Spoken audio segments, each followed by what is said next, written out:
শুভ সকাল আমার প্রিয় বন্ধুরা, তোমরা সবাই কেমন আছো? আশা করছি তোমরা সবাই খুব ভালো আছো। দাদরামারা ছোট্ট একটা গ্রাম থেকে আমি পূজা তোমাদের সবাইকে স্বাগত জানাচ্ছি পূজার ব্লগ চ্যানেলে। সকালবেলা ঘুম থেকে উঠে আমি আগেই না ঘরের কোনো কাজ সারিনি, আগে বাসনটা মেজে নিয়েছি। যেহেতু কি বলতো, পুকুর ঘাট থেকে বাসনটা ধুতে যেতে হয়, আর আমি আগেই বাইরের কাজগুলো কিন্তু সেরে নিই। তো ঘরের ভেতরে কাজগুলো দেরি করে সারি, কারণ কি বলতো, দোকানটা খোলার পরেও ঘরের ভেতরে যেসব কাজগুলো থাকবে আমি কিন্তু করে নিতে পারবো, আর বাইরের কাজগুলো দোকান খুলে কিন্তু কোনো কাজই করতে পারবো না। এই জন্য বাইরের কাজ, জল আনা, বাসন মাজা সমস্ত কাজ কিন্তু আমি আগেই করে রাখি।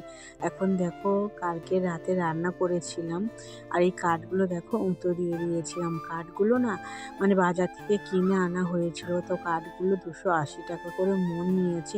তো কাঠগুলো না কাঁচা কাঁচা কাঠ, জানো তো, উঁতো দিয়েও কাঠগুলো জ্বলছে না।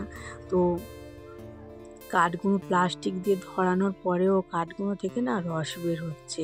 তো খুবই রান্না করতে অসুবিধা হচ্ছে, বারবার একটা প্লাস্টিক নিয়ে বসতে হচ্ছে। তো যেই উনুনটা নিভে যাচ্ছে সেই কিন্তু প্লাস্টিক দিয়ে ধরাতে হচ্ছে। তো এই বর্ষার সময় খুবই কষ্টকর, যারা কাঠে রান্না করে। তো সমস্ত কাঠ কিন্তু ভিজে থাকে। তো শুকনো কাঠ হলে কিন্তু রান্না করতে ভালো লাগে, আর এই কাঠগুলো কিন্তু যদি শুকনো হতো রান্না করে কিন্তু খুব ভালো লাগতো। তো কিছু করার নেই, আজকে যদি রোদ হয় কাঠগুলো কিন্তু আমি রোদে দেব। তো কালকের একটু অল্প অল্প রোদ হয়েছিল, কাঠগুলো কিন্তু রোদে দিয়েছিলাম। এখানে দেখো উনুনটা না আমি কিন্তু পরিষ্কার করে নেব ন্যাতা দিয়ে। তো গোবর তো নেই, আমি আর কোথায় গোবর আনতে যাব। তো এখন যেহেতু বর্ষার সময় যখন হাঁটতে যায় তখন কিন্তু অনেক গরু বাঁধা থাকে রাস্তার ধারে ধারে। তো তখন গোবর থাকে, তো অত দূর থেকে কিন্তু গোবর আনা সম্ভব হয় না। তো এর জন্য দেখো গোবর দিয়ে আর ন্যাপা হয় না উনুনটা, তো লেপা হয় না। মাটি থাকে, আজকে আর মাটি আনতে যাইনি, এই জল দিয়েই কিন্তু এমনি ভালো করে আমি উনুনটা দেখো আমি ভালো করে লেপে নিচ্ছি। তো যাই হোক, এখানে দেখো যে উনুন মোছাটা করেছিলাম, সেই উনুন মোছাটা না খুঁজে পাচ্ছিলাম না, সাইডে ছিল। তো তাই জন্য একটা কাগজের সাহায্যে দেখো উনুনটা ভালো করে কিন্তু আমি মুছে নিচ্ছি। তো কি আর করা যাবে। তো পরে কিন্তু আমি মাটি দিয়ে, আজকে দুপুরবেলা যদি রান্না করি তো পরে মাটি দিয়ে ভালো করে কিন্তু উনুনটা ন্যাতা দিয়ে নেবো। তো চলো, আমার উনুনটা কিন্তু ন্যাতা দেওয়া হয়ে গিয়েছে। এখন আমি ঝাঁট দিয়ে পরিষ্কার করে নেব। তো যেহেতু সময় হয়ে গিয়েছে দোকানটা খোলা, তো ভাবলাম দোকানটা খুলে দিই। তো সকালবেলা আমার দায়িত্বেই পড়ে দোকান খোলা, ঘরের সমস্ত কাজ। তো আমি এইভাবেই করে থাকি, একটা কাজ করতে করতে তো আবার কাস্টমার ছাড়তে হয়। এইভাবে ঘরের সমস্ত কাজ কিন্তু আমার সারতে কিন্তু অনেকটাই দেরি হয়ে যায়। কি বলো তো, বারবার ভালো লাগে না একটা কোনো কাজ করতে গিয়ে আবার দোকানে কাস্টমার ছাড়া, এটা কিন্তু খুবই সমস্যার বিষয়। তো ঘরের কাজ কিন্তু নিমিষে খুব সুন্দরভাবে করতে পারবে, আর একটা কাজ করতে করতে যদি আবার ডাকাডাকি হয়, এইভাবে কিন্তু কোনো কাজ কিন্তু সম্ভব হয় না। তাও কিন্তু আমাকে করতে হয়। মাঝে মাঝে খুবই বিরক্ত লাগে, যেদিন খুবই ব্যস্ততার মধ্যে থাকি কোনো কাজ কিন্তু সঠিকভাবে করা যায় না। তো দেখো, আমি দোকানটা তো খুলে নিলাম। তো দোকানের ভেতর থেকে খোলা যায় না, বাইরে কিন্তু দোকানের পাল্লাগুলোকে কিন্তু ঠিক করে দিতে হয়। তো দিয়ে দেখো, সামনের ধারে অল্প একটু জল ছড়া দিয়ে নিয়েছি। এখন দেখো ঘরের মধ্যে ঢুকে গিয়েছি। তো দেখো, ঘরের ভেতরটা আমি ঝাড় দিয়ে কিন্তু পরিষ্কার করছি। আবারও কিন্তু আমার ঝাঁট দিয়ে পরে পরিষ্কার করতে হবে যখন আমি বিছানাটা গুছাবো তখন। এখন যেহেতু রাজস্বী ঘুমাচ্ছে, মশারিটাও কিন্তু খুলতে পারেনি। তো মশা থাকে, এখন যেহেতু বর্ষার ওয়েদারে আমাদের কিন্তু ঘরের পিছনে পুকুর আছে, যেহেতু বাড়িটা পুকুরের মধ্যেই আছে। তো এর জন্য মশা মাছি এগুলো তো আছে। মেয়ে যেহেতু ঘুমাচ্ছে, এর জন্য মশারিটা আমি খুলবো না। ও যখন ঘুম থেকে উঠবে আমি তখনই কিন্তু মশারিটা কিন্তু খুলে দেব। তো চলো, ঘরের ভেতরটা ঝাড় দিয়ে পরিষ্কার করে নিয়ে, তো দেখো আমার শুধু ঘরের মধ্যে থেকে শুধু কাগজ টুকরো। তো কারণ আমার রাজস্বী সব সময় খাতার ব্যবহারটা বেশি করে, আঁকে, তারপর ওর কাঁচি চায়।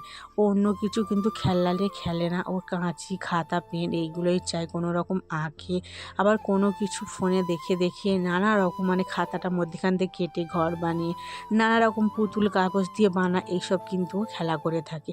ওর একদিকে অভ্যাসটা খুবই ভালো, বাইরে কিন্তু যায় না, কারোর সাথে খেলেও না, ওর নিজের মতো ঘরের মধ্যে খেলা করে। আর যখনই আবার খেলতে না ভালো লাগে তখন অল্প একটু ফোন দেখে, আবার টিউশনি পড়তে যায়, স্কুলে যায়, তো ও একদম কিন্তু সময় পায় না। ওইটাই কিন্তু ভালো। মাঝে মাঝে আবার আমার মাদের বাড়িও কিন্তু চলে যায় খেলা করার জন্য। তো এখানে দেখো ঘরের ভেতরটা ঝাড় দিয়ে নিয়েছি, তারপর দেখো বাইরে বেরিয়ে গেলাম। তো দেখো এখন আকাশটা বেশ পরিষ্কার মতো, জানি না রোদ হবে কি না। তো দেখো একটা নতুন ঝাঁটা পেতেছি, তো ঝাঁটাটাই দেখো ঝাড় দিয়ে নিচ্ছি। আগে যে ঝাঁটাটা ছিল বেশ ছোট হয়ে গিয়েছিল, ঝাঁট দিতে কিন্তু খুবই কষ্ট হতো, এর জন্যই ঝাঁটাটা পেতেছি।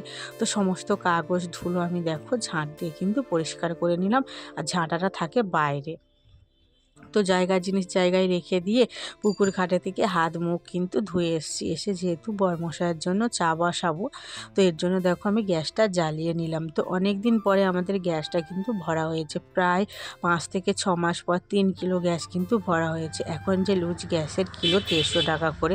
তো 150 টাকার আমি যদি কাঠ কিনি, প্রায় 1 সপ্তাহের বেশি আমার রান্না হবে। আর 150 টাকার যদি আমি গ্যাস ভরি, তো একদিন কি 2 দিনে রান্না হবে। তো কিছু করার নেই, মানুষের মধ্যে আমাদের মতো মানুষজনদের তো একটু বুঝে শুনে চলাটাই ভালো। কারণ স্বামীর যেমন ইনকাম, সেইভাবে সংসারটাকে মেনটেন করা, খাওয়া দাওয়া সমস্ত কিন্তু আমাদের কিন্তু নিজেদের হাতে।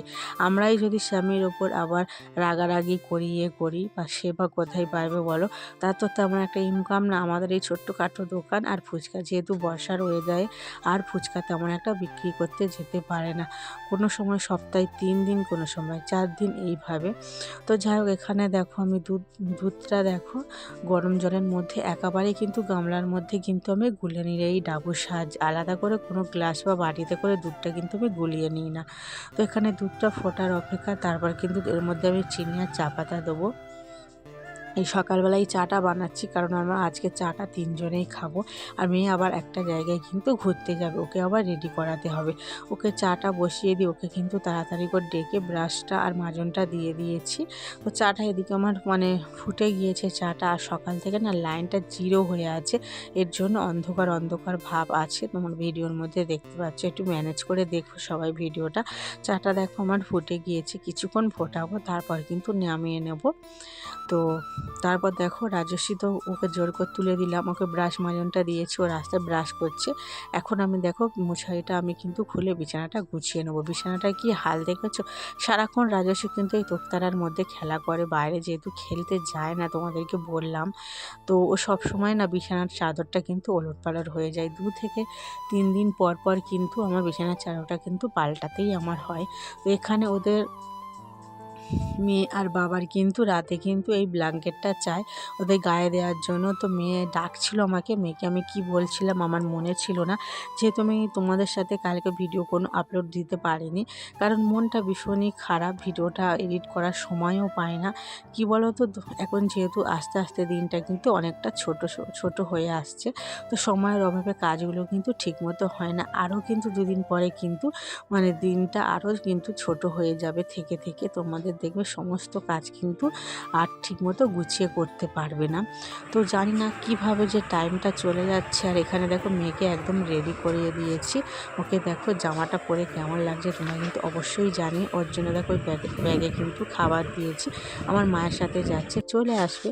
আর এখন দেখো যখন ঘড়ির কাঁটায় বাজে 10:30 মতো, তখন দেখলাম বেশ একটু হাসা হাসা রোদ। তো ভাবলাম কাঠগুলো একটু রোদে মেলে দিই, তো কাঠগুলো তাই জন্য বার করে নিয়ে এসছে। আর এই কাঠগুলো হচ্ছে 140 টাকার কাঠ, কত টাকা কাঠ দেখতে পাচ্ছ, কিন্তু কাঠগুলো যদি শুকনো হতো খুব সুন্দর। কিন্তু আমার এই ছোটো উনুনে কিন্তু রান্না করতে এই কাঠে কিন্তু বেশি সুবিধা হয়, কারণ দেখো কাঠগুলো একই মাপের কাঠ, একদম ছোট ছোট টুকরো টুকরো কিন্তু কাঁচা।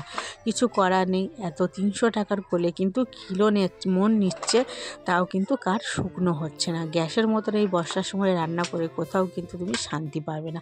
রান্না করতে যদি 10টায় বসাই 1:30 2টো বেজে যায়, কারণ উনুনই তো জ্বলে না, কিভাবে রান্না করব। তো খুবই কষ্ট করে আমার সারা জীবন কিন্তু কাঠের গ্যাসের অভাবের জন্য রান্না করতে খুবই মুশকিল। জানি না, আগে কিন্তু এইসব কষ্টটা বুঝতাম না, যখন নিজের সংসার হয়েছে তখন থেকে কিন্তু আমি বুঝতে পারছি যে সংসার মানেটা কি, সংসারের মধ্যে কতটা কষ্ট করতে হয়। যখন মা বাবাদের বাড়ি ছিলাম তখন এগুলো কিন্তু কিছুই বুঝতে পারিনি। মা রান্না করে দিত, কোথায় রান্না করতো, কোথায় পেত, কখন মানে কিভাবে রান্না করে দিত, কাঠের অভাবে কিন্তু সেটা বুঝতাম না। মাদের ওপর কিন্তু খুবই রাগারাগি করতাম, এই ওই, এটা খাবো না ওটা খাবো না। তো এইভাবেই কিন্তু চলে যেত। এখন এখন বাজে কিন্তু আমি 9টা। হাড়ে তো হাড়ে দেখো বুঝতে এইমাত্র পারছি। রাজস্বী এসেছে, উঠে এসো। তো গিয়েছিল আমার মার সাথে, তো আমার মামার বাড়ি। এই দেখো, ও গিয়েছিল ঘুরতে, তো দেখো চলে এসছে। আর এখন দেখো ঘরে এসে খাবে, তার জন্য দেখো মুড়ি আর চপ নিয়েছে। তো আসার সময় দোকান থেকে চপ কিনে নিয়ে এসছে, তো পুষ্টি ভাত করে খাওয়ার জন্য। তো আমি তো আজকে রান্না করিনি, ও ছিল না। আর ফ্রিজে ভাত ছিল, বাবার ফ্যান ঝারিয়ে দিয়েছিলাম সেটা। তো ওর বাবা বলেছে এসে তরকারিতে মুড়ি খাবে, তো সেই তরকারিটা তো ঝালও খেতে পারবে না, তাই জন্য দেখো চপ আর মুড়ি খাবে আজকে রাত্রিবেলা। আর ওকে আমি, ও ও মানে বলছিল যে মুড়ি দিয়ে ঘুগনি খাবে, তো এত রাতে আর ঘুগনি কোথায় পাবো। তোকে বলেছি কালকের ঘুগনি দিয়ে মুড়ি খাবে। তো চলো মেয়েকে এবার খাইয়ে দিই। তো দেখো দুপুরবেলা যেহেতু ভাত খাইনি আর টক দইটাও কিন্তু আর খাওয়া হয়নি, তো অল্প কয়েকটা ভাত ছিল বরমশাইয়ের জন্য আমি গরম করে দিয়েছিলাম, আর আলু ডিম ভেঙে একটু চচ্চড়ি বানিয়ে দিয়েছি, সেটা আর ভিডিও করা হয়নি। এখন দেখো রাতেরবেলা আর কিন্তু কিছুই খাবো না, দুপুরবেলা মুড়ি খেয়েছিলাম, আর এখন দেখো এই টক দইটা খেয়ে কিন্তু ঘুমাতে যাব। তো আজকের ভিডিওর কোনো অংশ, কোনো পার্ট যদি তোমাদের ভালো লেগে থাকে তোমরা অবশ্যই লাইক কমেন্ট শেয়ার করে দিও। আমি কিন্তু চামচটা পাইনি, জানি না কোথায় বাসনের মধ্যে ঢুকে আছে, তো খুঁজে পাইনি বলে এমনিভাবে কিন্তু খেয়ে নিচ্ছি। তোমরা কিন্তু খারাপ কমেন্ট করো না। যদি ভালো লাগে অবশ্যই লাইক করে দিও। টাটা বাই বাই, সবাই ভালো থেকো, সুস্থ থেকো, গুড নাইট।